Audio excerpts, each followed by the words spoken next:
Само ще кажа за Глория, че и хляба и ножа в нея да е жива и здрава. Да. Хем любов, хем предателите хвана. Ако кажат всички сме праведни, играта приключва и спечелят предателите. Но ако праведните кажат да, смятаме, че има още предатели, те гонят някой, решават кой. Разбираш ли? Тоест няма как да останат и двамата. Да. Тоест ние ще имаме дуел между Бачорски и Мая. Така. Здравейте, стратези! Добре дошли в картата на масата и днес ще анализираме най-интересния епизод до сега. И, добре дени, чакай да започнем, преди да се представим да ти кажа. Да.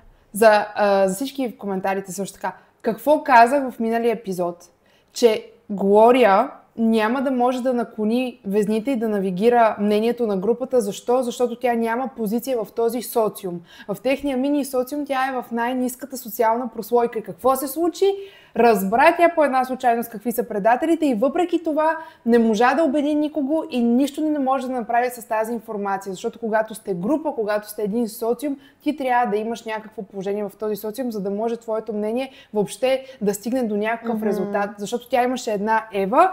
Чакай малко, че се ядосах. Значи, моята любимка по принцип Ева супер много ме разочарова, защото Ева прецака всичко.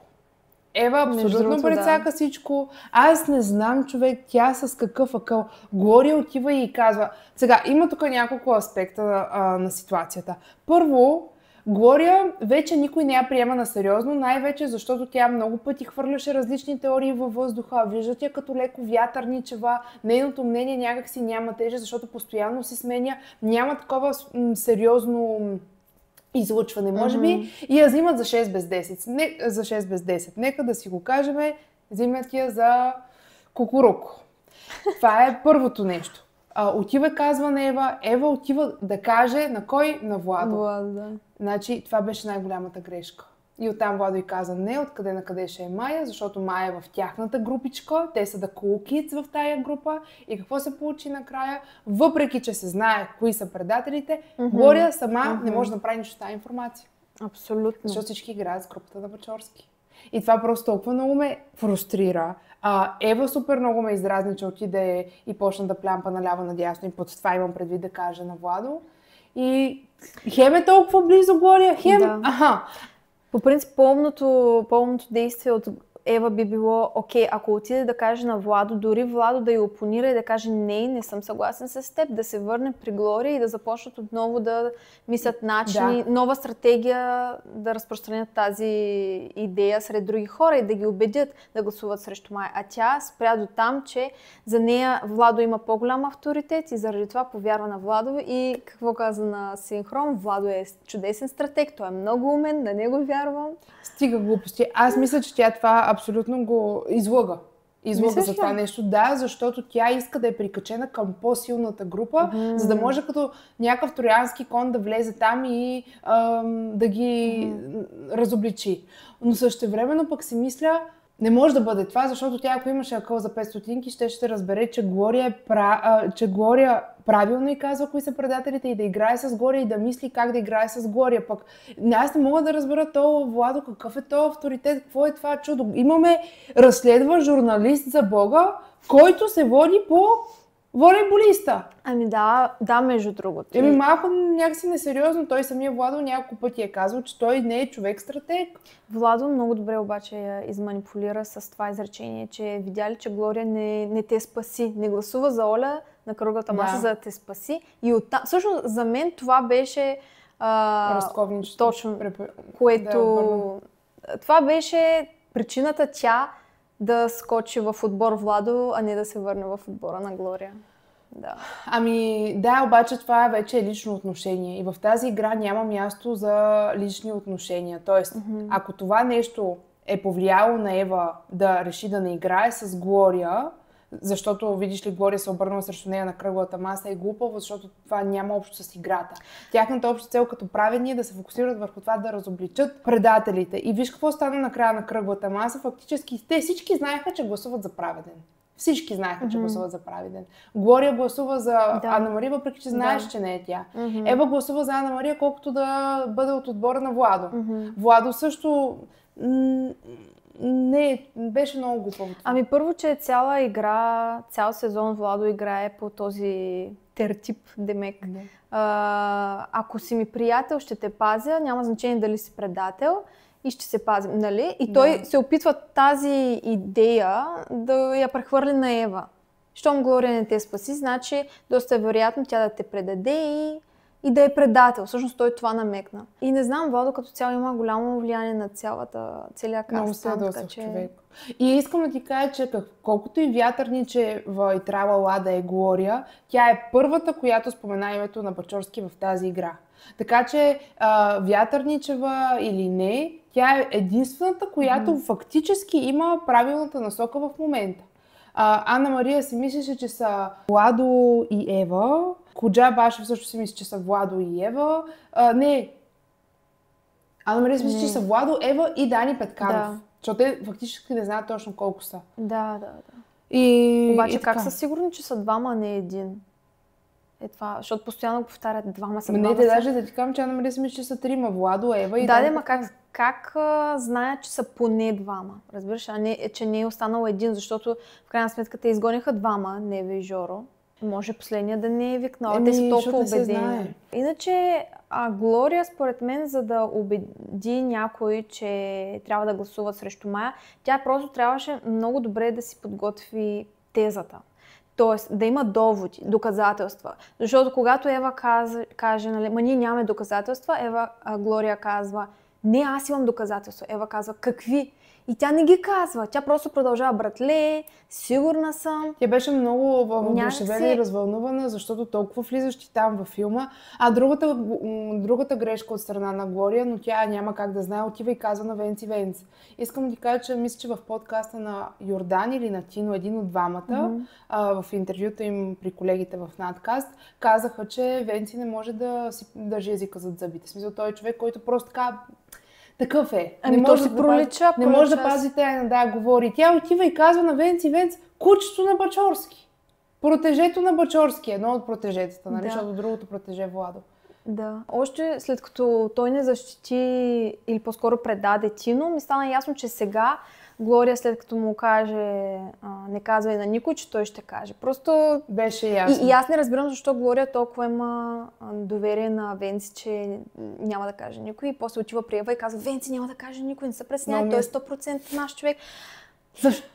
По какъв начин той го е показал това? Защото аз съм изпуснала, ако е показал. Много ми е смешно, защото той е толкова филмиран.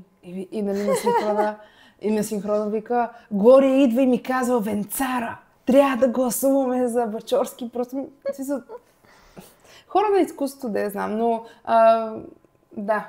Толкова да е близо Глория до това да хване предателите и да не може просто заради тъпия социален статус там. Това, че тя не можа да си изгради общо, защото, нали, има предвид, че сега това е първи сезон. Вече във втори и в трети сезон те ще знаят, че най-важното нещо в тази игра, преди да хванеш предателите, е да си изградиш свита, която всъщност, когато хванеш предателите, да гласува заедно с теб. Защото тя кой има? Един Дани Петканов и аз Ева дори не я броя. Тя Ева избра отбора на Владо фактически в този момент. Да. И накрая, нали, и това, което ме дръжи, че те всичките са с леко присмех, нали, леко така... с насмешка? Да, с насмешка над Глория.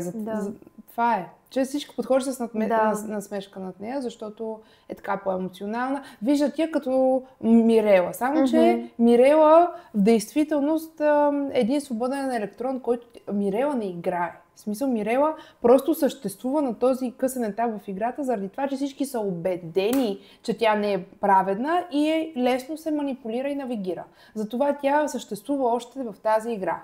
Защото няма мнение, защото каквото и каже, тя вярва. И не го казвам като нещо лошо, просто си личи, че тя наистина е така от доброта наивна. В смисъл, някой идва и казва, знаеш ли, Бачорски е предател. Тя ще каже, о да, прав си. След това някой ще каже, Ева е предател. Тя ще каже, знаеш какво, прав си, Ева е предател. И просто е много лесна за моделиране, така да се каже. И това е абсолютно причината Мирела да е там до момента. Те какво призвание бяха и дали? Сега на играта. Най-безгласната. Да, и тя се доста застегна. се обиди. Какво да се засяга? Но всъщност най-безгласен и най-безличен ли каза тя? Това са две тотално различни неща, защото тя каза, много мразя някой да ми каже, че съм безлична, а то безгласен, безличен е различно. Тя може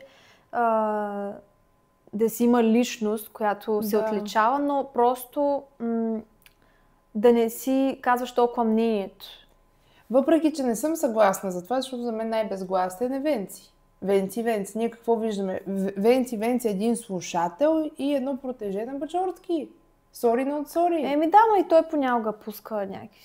Не, той просто говори супер филмирано и така нататък и затова може би знаеш ли каква е разликата? Да, че когато Венци говори, се приема, неговите думи се приемат повече с тежест, докато Мирела, когато говори, се усеща в нея една несигурност. Да. Ами то може би докато Венци като говори той ще.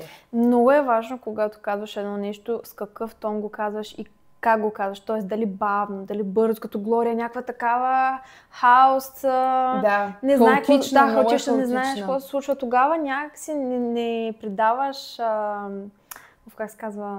тежест на това, което ти казва. Не вдъхваш доверие в другите хора. Да, не респектираш. Да, точно. И затова Глория също не я приеха на сериозно. Ако тя беше седнала, така, както Бачорски много добър това, сяда, някакъв такъв. Първо с един много тих, равен тон и почва бавно, така дума по дума, да, точно, да обяснява и те се хващат на мрежите му. Много убедителен, а когато Коджабашев седна при Бачорски и го попита, предател ли си? И той, човек! Баси манипулацията, чудата. Аз шапка му свалям на този. И това, което забелязваме, дори освен в играта, но и в интервютата на участниците, постфактум играта, всеки казва, няма да лъжа, въобще не съм заподозрял Бачорски. И това е факт. Значи той много добре си играе играта. Той не просто казва, праведен съм, когато Коджабашев го попита. Не. То бяха изречения, то бяха чудо. Едва ли, аз съм идеален да съм... Идеален съм. Аз съм праведен и в играта, и в живота. Ама човек! Ама с тези сини очи, човек, да. А Коджабашев беше много наивен. Много наивен. Те го изкараха Баси стратега, той милички. Ти, ако знаеш къде се намираш, какво значение има човека отсреща да ти казва, че е праведен? Той да е предател. Това е най-тъпия въпрос. Не, само наистина си права за Коджабашев. Той отива първо при Майя и пита, праведна ли си? Тя, праведна съм. И той, Майя на 100%. Да, след това отива при при другия предател. Праведен съм. И той вижда, не, праведен съм, не може ти. Ясно е, че ти като попиташ човека ще вложи абсолютно цялото актьорско майсторство, което владее, за да ти каже най-убедително, че не е предател. Но дай да започнем, ако искаш да се върнем от началото на епизода, сега тук така по-емоционално тръгнахме, но сега, защо всъщност Бачорски, аз след това навързах нещата, Бачорски не искаше да отива да целува Оля, не защото е по-социално прието толкова жена да отиде и да целува, защото те са приятели и така нататък, а защото той от това, от което най-много се притесняваше и аз бях една толкова сигурна, че продукцията ще го издаде, е, че ако продукцията на следващата сутрин каза, Оля умря след целувката на смъртта и някой го е видял, той ще си тръгне. Докато ако Майя беше отишла и целунала Оля, щеше Майя да си тръгне. Той иска Майя да му е параван, той иска Майя да му е буфер. Той затова е жел за пешка, да. Обаче тя и не можа, не само че не искаше, но и не можа. Не мисля, че тук толкова го изигра. Човек, това погребение. Аз съм се смяла с глас. То не е погребение, ми какво беше? Опел. Я да видим какво това. Това, защото в България го няма. Я да видим. Те по принцип и погребение го нарекоха, така че можем и така да го наречем. Опел и помен на починалия. Има го. Добре, Опел се казва. На това Опел толкова ми беше смешно на един синхрон на Мирела, в който тя казва, има поп и се пее халелуя. В смисъл, те толкова ги вкарат. Човек, те просто са на етап, в който толкова ги филмират те участници, че направо се подиграват с тях. Оставаше, аз съм сигурна, че те са предложили на Оля да бъде в ковчег или да излезне от ковчег или нещо подобно, обаче тя не е пожелала, защото, нали, знаеш, ние българи сме малко по-суетни с такива неща, шега не бива. Нали, тя ако излезе, тя ще бъде там, може да каже много неща. Извините, те пуснаха нейно видео там за играта, сещаш ли се? Можеш ли да излезе от ковчег и да го кажеш? Тя наистина, някой в Трес беше публикувал, че е като Тодор Живков на това видео. То беше толкова драматично и смешно. Тя наистина, като последни думи на Тодор Живков с някакъв социалистически фон отзад и така, да отиват на опелото и тук Бачорски вече много му трепери под лъжичката. Той не спря да си... Ами аз да бях, аз щях да се паникьосам, защото... Да се почи цял някой. Милички. Гледа ли го? Да, милички. Ами защото той е на Пангара, а не Майя. Майя си кюта там в страни, няма нито една мимика на лицето, защото е опъната като струна. Тя наистина няма нито една мимика. Защото ние си смеехме за вау. Обаче тя и на конклава сега, като я гледаш, и тя, нали, примерно казва, ние с теб сме екип. И тя е направо... Ние с тебе сме екип, работиме заедно. Like girl, смисъл, толкова нито около очите, нищо толкова е опълната. Някакъв призрак е човек. Работиме заедно. Не знам. Наистина никаква емоция от това момиче. Да. Ма то не, тя има емоция, но не може да пробие през ботокса за това. Аз не я съдя, но... Това викат Дани и Венци. Нали, Дани и Венци бяха първите викнати да избират там да слушат. Защо Дани и Венци? Какво за Бога е това завещание и какво спечелиха от това завещание? Или просто е така... За цирка. Те вече просто мислят, че тук разцъкват за цирка, защото най-вероятно игрите, които могат да играят там около Дунава, са се изчерпали като възможности, защото те колко неща могат да правят. Измислиха им колко игри на полето и на Дунава. И в един момент това се изчерпва и те трябва да измислят нещо по-така интересно, пък и вече остават 2 епизода до финала. Така ли? Да. Не. Стават 2 епизода до финала. Наистина? Ма сигурна ли си? Да, защото Владо каза, остават 2 дни. Ама чакай! Той му предвид, че останали, не каза ли 2 кръгли маси, че остават? След 2 кръгли маси има още. 2 кръгли маси са 2 епизода. И ще има трети с финал. Защото в финала на английския сезон, след кръглата маса, пак избират кого да изгонят, обаче не на самата кръгла маса. Ами 3 епизода, 3 епизода до края на ноември. Тоест, толкова е. То започва средата на... Точно, да. Те трябва да са общо сумарно 14 или 15 епизода. Е много тъжно. Все пак... Те няма да го фанат Бачорски. Накрая Бачорски ще спечели. Но ще му бъде много трудно, ние много хаотично стана тук, обаче ще му бъде много трудно, защото Майя е сериозен опонент. И тя ще се опита да му подлее вода. Особено с този покерфейс човек. Да, мама. Тя, ако трябва да говорим за хладнокръвие, тя е по-хладнокръвна от него. И минава между капките. Да, обаче тук не е въпрос кой е по-хладнокръвен, а кой е по-убедителен. А той е много по-убедителен. Ами не знам дали е по-убедителен, точно защото тя е по-хладнокръвна, вече са на такъв етап, в който емоциите започват много да бушуват. Виж, че и Ева каза, че той не е спрял да реве след кръглите маси. Ева като отиде при Владо и му каза, тя най-накрая събра смелост да му каже, че Бачорски е другия предател. И виж, че той се замисли. За Майя не се замисли или... Да, замисли се за Бачорски, нали така? Кой е Владо? Да. Да. Аз това ще да те питам, според теб вече Владо, сериозно ли заподозрява Бачорски или все още силно му вярва, но за пред другите? Колко да е тъп бе човек, в смисъл... Да. Той е най-близък до Бачорски. Каквото Бачорски каже и Владо като един войник отива и върши работата. Колко пък да е заблуден. Трябва малко да се замислиш от всички там, кой е предателя. Нека да си кажем истината. Със сигурност, аз опитвам се да се представя в тяхната позиция, въпреки че е много трудно. Със сигурност не е Мирела, със сигурност не е Венци Венц. И Глория не е. Със сигурност не е Глория, that's for sure, да. Имаме Дани Петканов, ама... Дани Петканов, между другото, изглежда като предател. Мислиш ли? Да. Аз не мога да му... Аз ако съм там, може би ще подходя малко така с предразсъдъци и не мога да го приема толкова на сериозно този човек.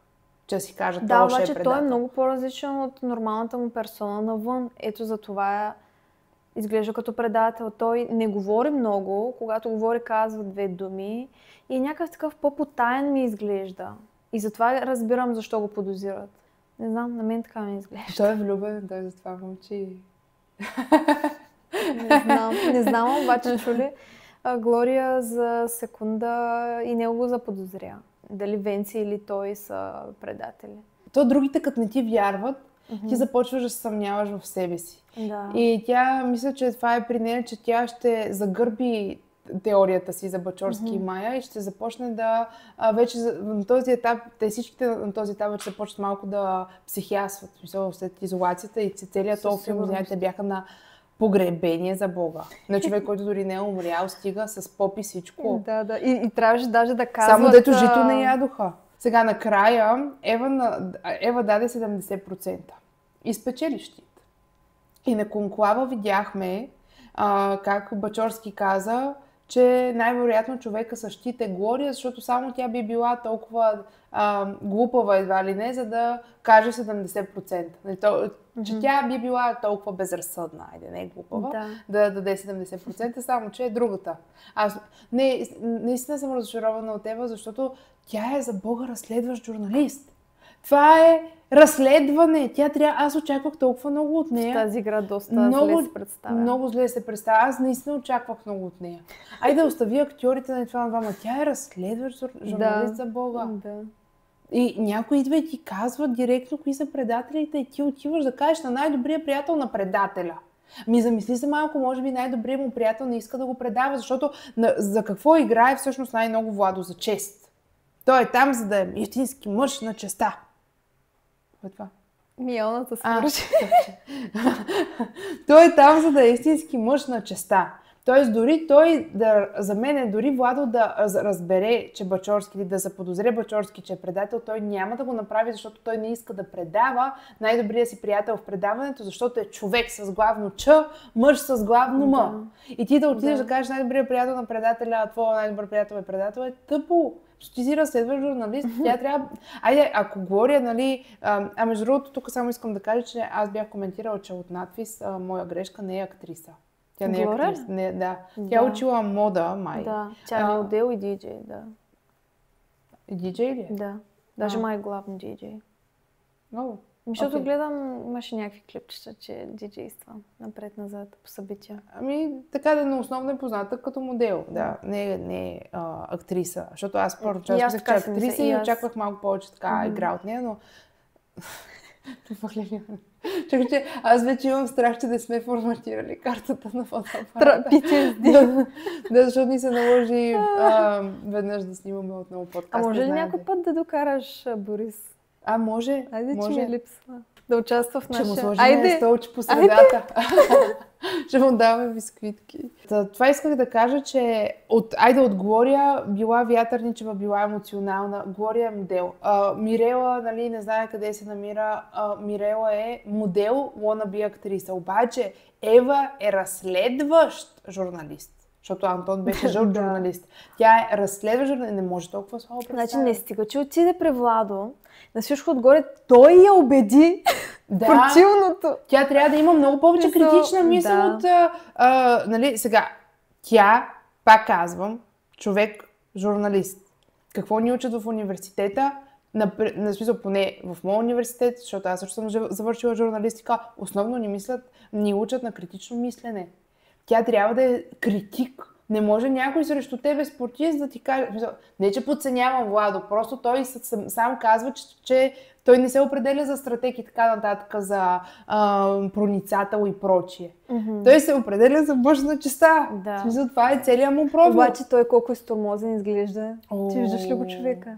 Турбички под очите, не, те всичките вече започват да изглеждат много изтормозени. Всичките, ама на някой повече им личи. Тя е Глория с турбички под очите, в смисъл всичките изглеждат супер изтормозени. Освен Венци. Той е свежарка. Венци, Да. Мирела са сравнително свежи. И Глория напоследък, защото сега като е хайпната, че знае кои са предателите и видя ли коя... Там любов, тя само ще кажа за Глория, че и хляба и ножа в нея да е жива и здрава. Да. Хем любов, хем предателите хвана. Хем мъж, хем предателите. Да.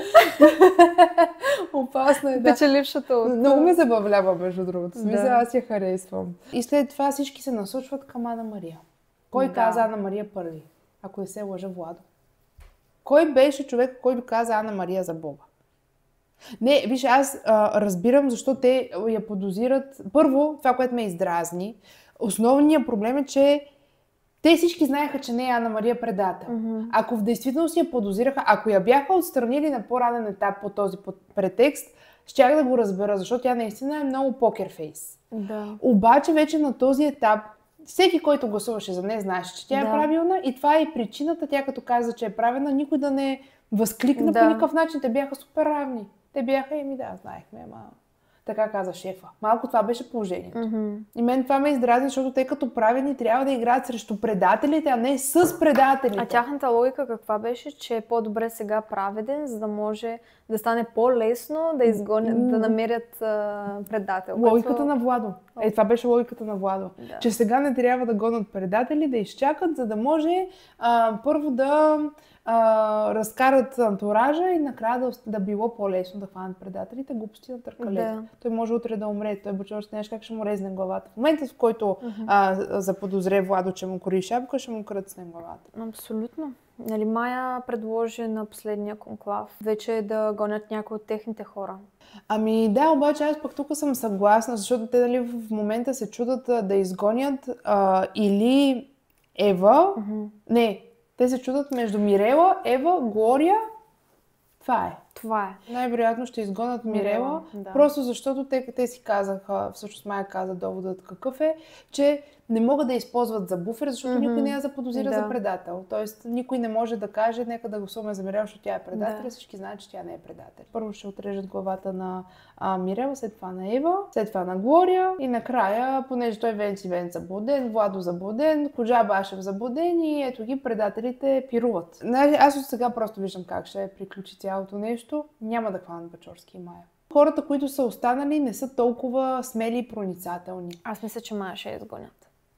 Обаче Бачорски няма. Той ще спечели. Майя въобще не е за подценяване. Аз я виждам наравно силна и убедителна, колкото Бачорски. Кой ще ги заподозре? Дани Петканов, какво сме го чули да казва? Аз не съм останал с някакви сериозни впечатления от него, като проницател, стратег, така нататък. Венци, абсолютен антураж.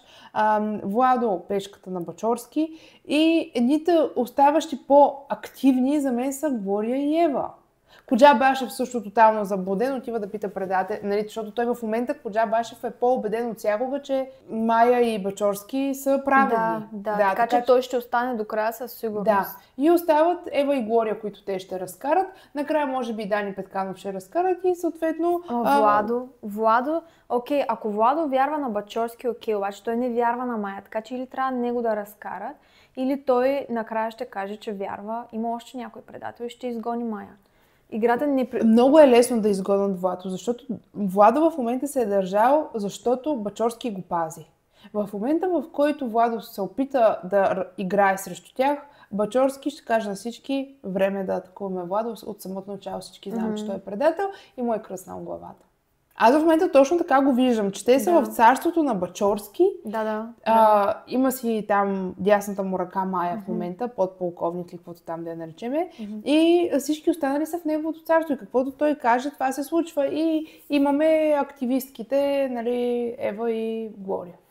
Дани Петканов, аз наистина не виждам много игра от него, малко разочароващо, защото аз го харесвам като образ и си мислех, че ще покаже малко повече. Или може би не ни се дава достатъчно, защото виж, че дори в епизода се губят някакви моменти, губят се някакви storylines и ние не можем да разбереме защо се показва нещо, защото нямаме контекст, предистория и така нататък. Просто може би трябва в следващия сезон да има повече епизоди на седмица.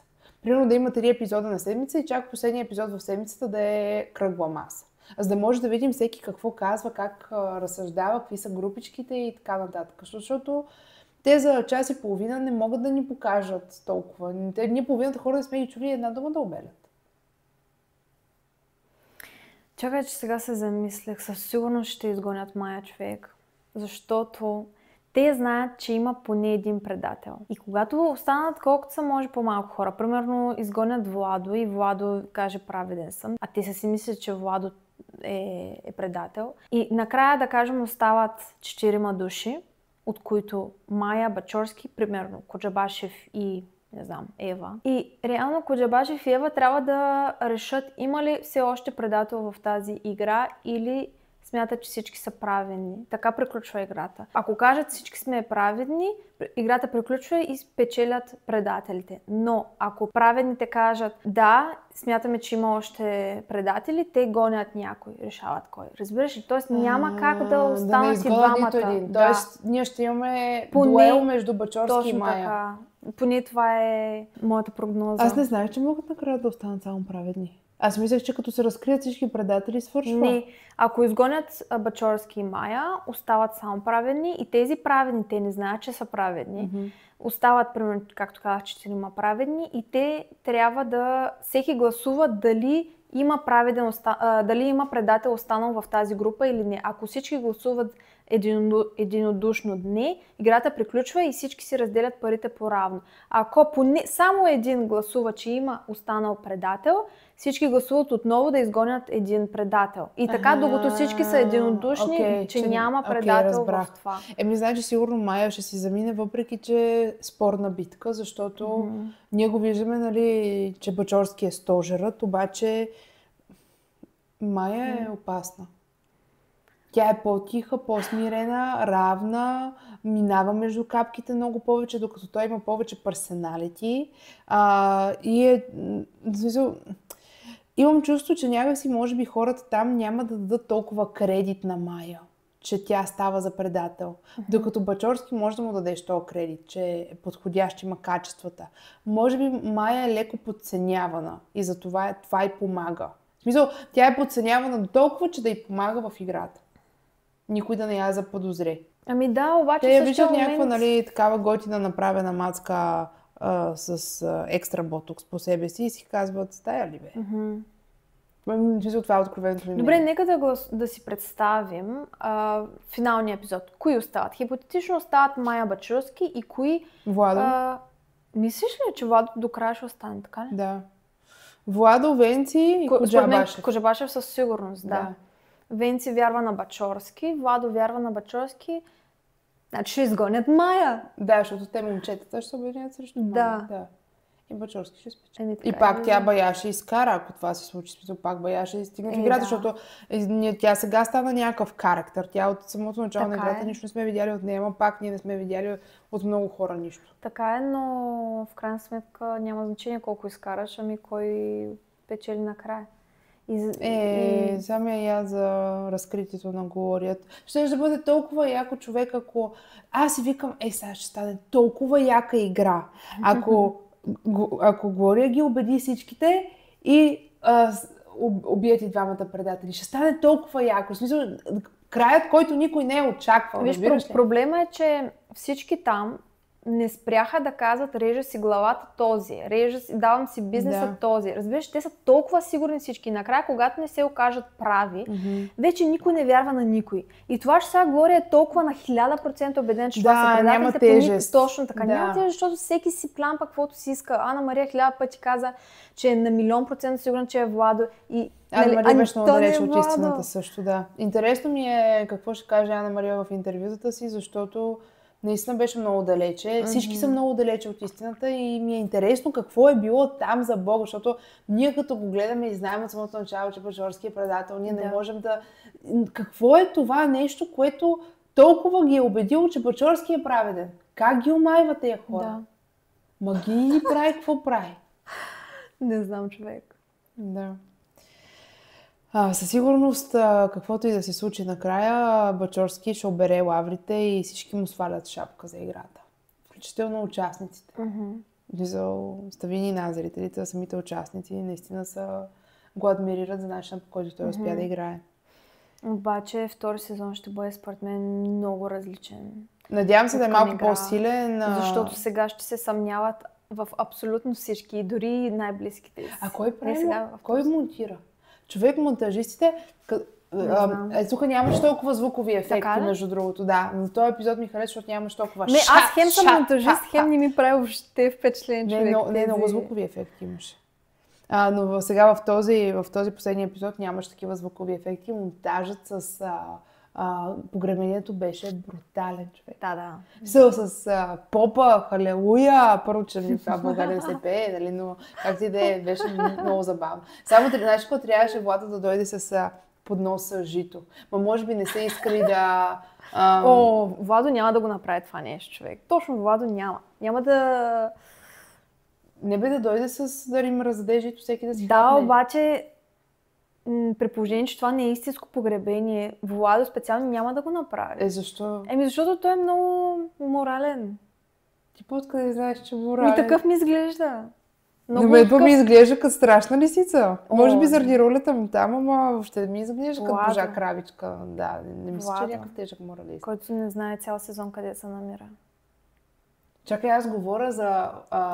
Че говориш за водещия ли? Да, за Карамазов говоря. Че трябваше да... Аз викам... Ти пък не, маленькото. Говоря...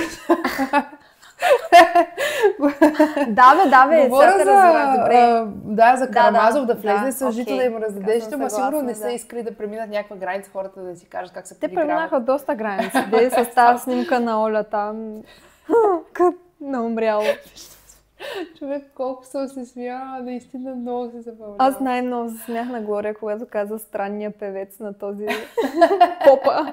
Защото той не е бил истински поп, защото ясно, че истинския поп няма там да прави фалшиво погребение. Ама той ти физиономии прави всеки път, като изкарваха някой от залата и той някакъв такъв ядосан, че му прекъсват песента. Опела ли там, как се рече? Пелото. Знаеш, кой беше най-смешно накрая, когато те трябваше да казват последни думи. Говори, човек, много ме кефи говори, искам да се запозная с нея. Накрая тя казваше, мисля, че последните думи към Оля бяха и ще пиеш малиново вино. Тя буквално си правеше, тя си правеше шегички, стига. Тя откровено на нея беше смешно. Аз виждам, че тя има чувство за хумор. На мен най-много... Много беше смешно. Най-много се забавлях с това, че Пачорски постоянно си попиваше потта от челото. И в същия момент показват на синхрон, той някакъв... Вика сега, това е, вече знаят, ще ме гонят, Оля идва, ще им каже. Аз ако съм на тях, толкова ще съм във филма. Значи варианти са два, ако съм на тяхно място, или ще съм супер във филма, че това наистина е погребение и ще го преживявам като истинско погребение, или ще ме избие на лигавщина, защото аз съм такава, на някакви моменти така ме избива на лигавщина. Като започна да се играя, нямам спирка, щях да съм сигурно като Глория. Ще пие малиново вино. Ма тя с такава... С тъжна физиономия, нали, ама същевременно иронична. Да, беше много тумащо погледни със снимката. Прогнозата предполагаме, че Мирела. Че ще отпадне Мирела, да. Да. Това ще е. Ще отпадне Мирела и на следващата кръгла маса, кой според теб ще бъде, към кой ще насочат пушките? Ева. Ева или Дани Петканов? Да. Или Глория. Не, чакай, защото забравихме за Глория. Те като цяло мъжете обичат да си играят с мъже. Не, аз ще го кажа. Сексисти са. Както и в Игри на волята накрая се борят за да останат само мъже и да елиминират жените. Така съм сигурна, че и тук ще да елиминират. Между другото, всяка да го казваш, бях си пуснала, има едно ново YouTube реалити шоу, което... Кога стигна до това? То по телевизията само реалитита. Аз на фон си ги пускам, докато си работя, но казва се Къде е златото. Пак с известните, от Ергена е там. И то е като... Чакай, то Виктор от Ергена не е ли там? Не. Кой от Ергена? Тея само. Но има от Игри на волята, как казваше едно момче, тотално забравих както и да има. Като цяло са популярни лица и беше влязал от картицата някакъв Георги, който е спечелил картицата, не знам с коя година, в миналото. И той също е голям сексист и споделяше с другите мъже, че трябва да... Няма как жена да спечели това шоу и жените веднага го изгониха на следващия епизод. Да, така е. Казвам ти, че мъжете искат да си играят. Аз съм убедена, на 99.99% сигурен, че Бачорски не иска накрая да има жени. Той ще разкара Мая. Той иска накрая да са свитата от истински мъже, които ще победат в тая мъжка игра. Пък другите са по-нещо. По принцип, да, макар че според мен има симпатии към Мая, така че може да я остави. Но единствено и само нея би оставил. Трябва да ги попитаме какво мислят за нашия декор. Двата домата. 2 мандарини и 2 домата. 2 праскови и 2 череши. Искам само да кажа за това реалити шоу, къде е златото. Ако някой го гледа, то е всъщност по модел на едно Netflix предаване, което се казва $1 Million Secret и е много добро. Между той е като Traitors. Аз съм ти го казвала 1000 пъти, защото си ми го казва, да. Да, той е като Traitors. Между другото, ако не сте гледали, а пък сте фенове на Traitors, го гледате по Netflix. Общо е пак така, опитват се да намерят предателя, но то по-скоро там не е предателя, ами богаташа, защото в началото на шоуто всички имат кутии и само един отваря кутията и там е златото. И трябва да намерят кой е човека притежателя на златото. И когато го намерят, това злато се мести в друга кутия. Но дори да не го намерят по средата на играта, за да избегне някакви съмнения, предателя може да го премести да реши да го премести това злато в кутията на някой друг и в последствие да си го върне. Има такива някакви интересни. Да, гледай го, ама по-скоро ти препоръчвам това по Netflix да гледаш, а не това по YouTube. Нали? Къде е златото? По YouTube също е интересно, просто по Netflix. Не, аз искам да си почина малко от реалити. Сега като свършат реалити, да искам малко да си почина. Почини си. Напишете ни в коментарите вие какво мислите за играта на Ева, за Глория, за всичко, което се случи в последния епизод. Ние четем коментарите, отговаряме. Да, хора, много яко, че ни гледате от къде ли не по цял свят. Видяхме, че ни гледате от Монголия, Германия, Португалия, Кликплей. Не, много яко, наистина. И така. Добре. Ами хубаво да закриваме тирка. Да. Айде.